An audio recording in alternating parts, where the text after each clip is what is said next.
Hello అండి, అందరికీ నమస్కారం. రేపటి నుంచి కార్తీక మాసం ప్రారంభమవుతుంది కదా. మరి కార్తీక మాసం మనకున్న 12 నెలల్లో కూడా ఎంతో ఉత్తమమైనటువంటి మాసం ఈ కార్తీక మాసం. అటువంటి ఈ కార్తీక మాసంలో ఏ తిథి రోజున ఏం చేయాలి అనే మనం ఒక మంచి విషయాన్ని అయితే ఈ వీడియోలో తెలుసుకుందాము. మామూలుగా అయితే దీపావళి మరుసటి రోజు నుంచి మొదలవుతుంది ఈ కార్తీక మాసం. అయితే 2025వ సంవత్సరం అక్టోబర్ 20వ తారీఖు దీపావళి అమావాస్య వచ్చింది. ఇక 21వ తారీఖు కూడా అమావాస్య మిగులు ఉండడంతో అక్టోబర్ 22వ తారీఖు బుధవారం నుంచి ఈ కార్తీక మాసం అనేది మొదలవుతుంది.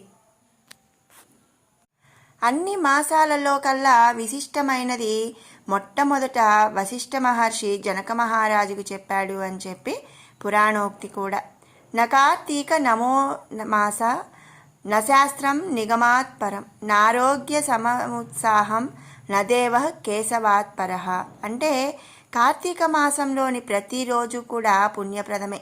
కార్తీక మాసానికి మించినటువంటి మాసం లేదు. అలాగే శివకేశవులు ఇద్దరికీ కూడా ప్రీతికరమైనటువంటి మాసం కార్తీక మాసం.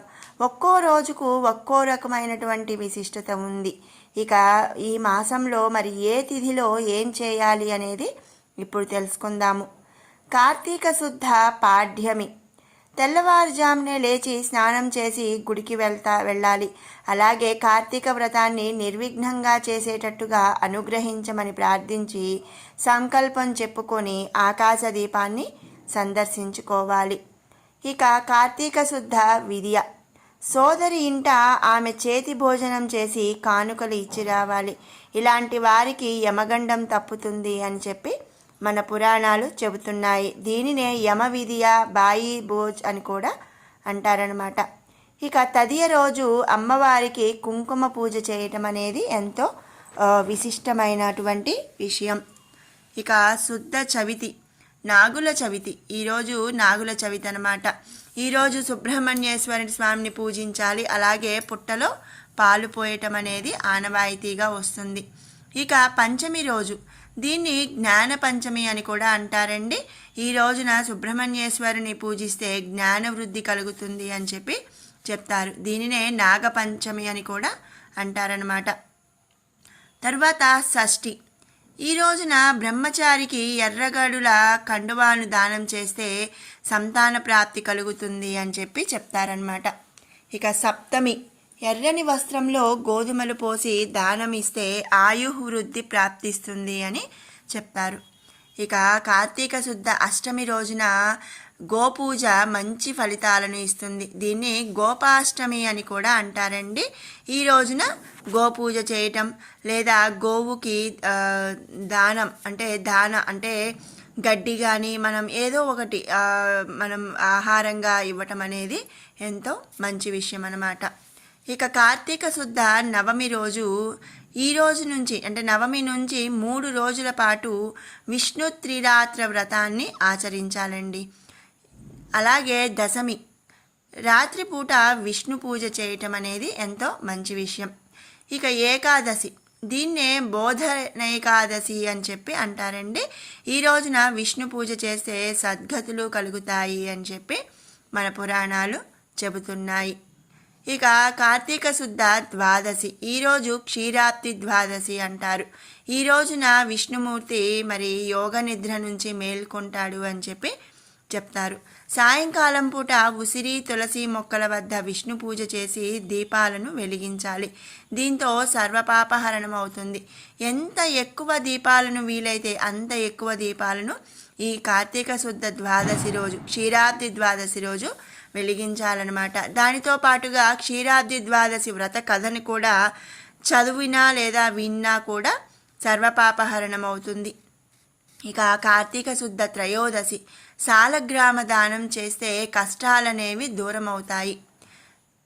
చతుర్దశి, పాషాణ చతుర్దశి వ్రతం చేసుకుంటే చాలా మంచిదన్నమాట. ఇక కార్తీక శుద్ధ పౌర్ణమి, కార్తీక మాసంలోకెల్లా అతి పవిత్రమైనటువంటి రోజు ఈ కార్తీక పౌర్ణమి. ఈ రోజున నదీ స్నానం చేసి శివాలయం వద్ద జ్వాలాతోరణం దర్శనం చేసుకోవాలి. ఈ రోజున వీలైన వాళ్ళు సత్యనారాయణ స్వామి వ్రతం చేస్తే సర్వ పాపాలు కూడా తొలగిపోతాయన్నమాట. కార్తీక బహుళ పాడ్యమి. ఈరోజు ఆకుకూర దానం చేస్తే చాలా మంచిది. విధియ రోజు వనభోజనాలు చేయడానికి అనువైన రోజు అన్నమాట. బహుళ తదియ రోజు పండితులు గురువులకు తులసిమాలను సమర్పిస్తే తెలివితేటలు పెరుగుతాయి. బహుళ చవితి రోజు రోజంతా కూడా ఉపవాసం చేసి సాయంకాలం పూట గరికతో గణపతిని పూజించాలి. ఆ గరికను దిండు కింద పెట్టుకొని పడుకుంటే పీడకలలు పోతాయి అని చెప్పి తెలుసుకోవాలి. బహుళ పంచమి. చీమలకు నూకలు చల్లటం, సునకాలకు అన్నం పెట్టడం అనేది చాలా మంచి విషయం అన్నమాట. షష్ఠి. గ్రామ దేవతలకు పూజ చేయాలి. బహుళ సప్తమి. జిల్లేడు పూల దండను శివునికి సమర్పించాలండి. అష్టమి. కాలభైరవాష్టకం చదివి గారెల దండను భైరవుడికి సమర్పిస్తే ధనప్రాప్తి కలుగుతుంది. నవమి. వెండి లేదా రాగి కలశంలో నీరు పోసి పండితునికి దానమిస్తే పితృదేవతలు సంతోషిస్తారు. బహుళ దశమి. అన్నదానం చేస్తే విష్ణువు సంతోషించి కోరికలు తీరుతాయి. ఏకాదశి. విష్ణు ఆలయంలో దీపారాధన, పురాణ శ్రవణం, పఠనం, జాగరణ చేస్తే మంచి ఫలితాలు ఉంటాయండి. కార్తీక మాసం బహుళ ద్వాదశి. అన్నదానం లేదా స్వయం పాకం సమర్పిస్తే శుభం కలుగుతుంది. కార్తీక బహుళ త్రయోదశి. ఈ రోజున నవగ్రహారాధన చేస్తే గ్రహదోషాలు తొలగిపోతాయి. చతుర్దశి. ఈ రోజున మాస శివరాత్రి అండి. కాబట్టి శివారాధన, అభిషేకం చేస్తే అపమృత్యు దోషాలు అలాగే గ్రహ బాధలు అనేవి తొలగిపోతాయి. కార్తీక అమావాస్య రోజు పితృదేవతల పేరుతో అన్నదానం చేస్తే పెద్దలకు నరక బాధలు అనేవి తొలగిపోతాయండి. ఇది మరి కార్తీక మాసంలో ఏ తిథి రోజున ఏం చేయాలి అనే విషయం అన్నమాట. నేను ఈ వీడియో ముందుగా పోస్ట్ చేస్తున్నానండి. అందరూ కూడా చక్కగా ఆయా తిథి రోజుల్లో ఆయా పనులు, అంటే ఇవన్నీ కూడా మనకి ఎక్కువ డబ్బుతో కూడిన విషయం ఏమీ కాదనమాట. కాబట్టి అందరూ కూడా ఈ పనులు చేసి చక్కగా మనకున్న కష్టాలు అనేవి తీరిపోవాలి అని చెప్పి నేను ఆశిస్తున్నాను. మరి అందరికీ ఈ వీడియో అయితే నచ్చింది అనుకుంటున్నాను.